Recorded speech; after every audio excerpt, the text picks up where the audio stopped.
Alright, back in it again with the tank and stuff. You can see those little Malaysian snail dudes still doing their thing, being a pain in the butt and growing out and about. But I'm clearing them, we're taking care of it, and the fish are still doing great, you know? The little bit of the two that were snipping and fighting with each other have seemed to have kind of stopped doing that.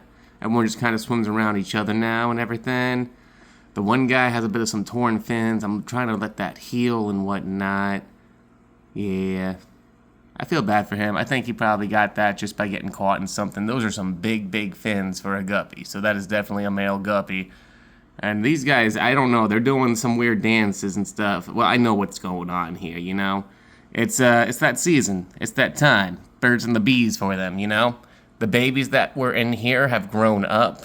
And now the males and the females are doing their dance. I have about an even amount, but I am probably going to, when I get paid here in a couple days, grab another female guppy to add to the tank. Just another full-grown female to kind of balance things out.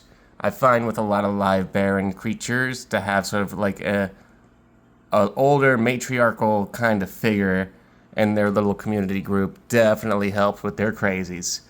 Definitely helps with their crazies. And then we got the ghost shrimp. They're still doing good, man. The ghost shrimp, the shrimp squad, going out of focus. There we go.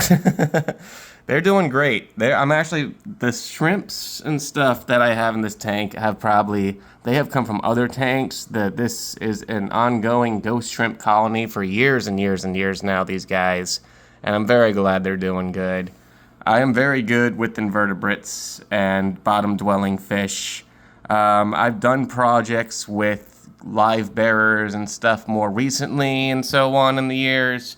Guppies and so on, just because they need to be rescued, you know? They were born in a store. They were in danger from the other parents. At the store I worked at, I scooped them and moved them to a planted tank area that the store sold plants from so that they were with no other fish and stayed safe. And then they all kind of grew up, and that's honestly what every single guppy I have in this tank is. Me going to get another female from my store I work at would be the first guppy I've ever bought. All these guppies have always been adopted and saved. The ghost shrimp, I mean, they're normally used as feeders for discus and any kind of cichlid, even angelfish, which, okay, everything I just listed is a type of cichlid. So cichlids love these things. Also axolotls, too. I will say you do want your ghost shrimp not to have white lines or anything like that. You want them to be clear and healthy looking, because if they do have white moving bits in them, that means they have a parasite. And for axolotl specifically, you don't want to feed that type of ghost shrimp to an axolotl. The axolotls can pick up the same parasite, and in that same case, fish are unaffected by these parasites. So they're little white worm things that actually get into the system of the shrimp. And ghost shrimp, it is super easy to see because they have a clear carapace, I should say. I hope I said that right. But, they have a clear shell, in a sense. So the easy term is shell, carapace. Carapace is normally used for bugs, I believe. So I hope I'm saying that right. It's just the shell bits. They do have very easy to see through them. I think they're amazing little creatures, even though they're so cheap and normally not very sought after because they're not super colorful. But I like these dudes. They're awesome. I like my little tank, man. It has a lot of things that a lot of people didn't want and rejected, but unfortunately, other things that came rejected and unwanted were these guys, and the tank itself is clearing up very nicely. Even with the window slightly open a bit right there, you can see through it.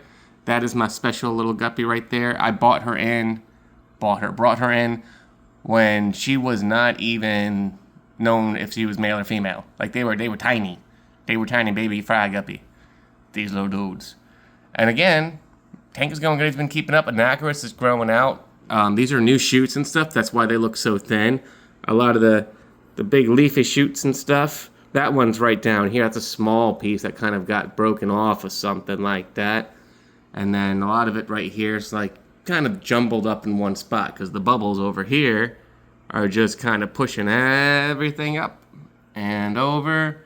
And there we go by the net, or the hammock, I like to call it. It's not a net. Net is a bad term for fish. But the hammock here. and I got a little fern kind of attached to it. There's a fern back there too. It's a bit behind the cloudiness, and it's very hard to see with everything going on, because that right there seems to be a glare spot for some silly reason. But I know it's daytime, you're watching the glares. Oh man, he did get tore up. I hope he gets better. I am putting stuff in here, it's just basic Primafix, Melafix sort of stuff. Nothing too crazy. I'm not treating for parasites or anything, but just doing stuff. And also, I am going to go out and I'm going to grab some stuff with some aloe in it, which is it's called Stress Coat. So that'll be something to help with his fins. Make sure he doesn't get fin rot from that or anything. But that's what happens with long fin fish. They can get caught on something. They can get into like some little mishaps or something. And his fins did not look too bad not too long ago. Like he had a little bit of a tear, but it looks like he's been getting himself into more stuck spots. We need to take care of that. We'll keep in track with this. That's why I'm doing this video right here. This is a keep up with what's going on with the tank and everything that's happening. So I do hope y'all enjoy keeping up with it. This is the best, worst, and everything in between of owning a fish tank. And I'm just showing it as it is, you know? This way people know what to expect some. I get a lot of questions at the store I work at and everything.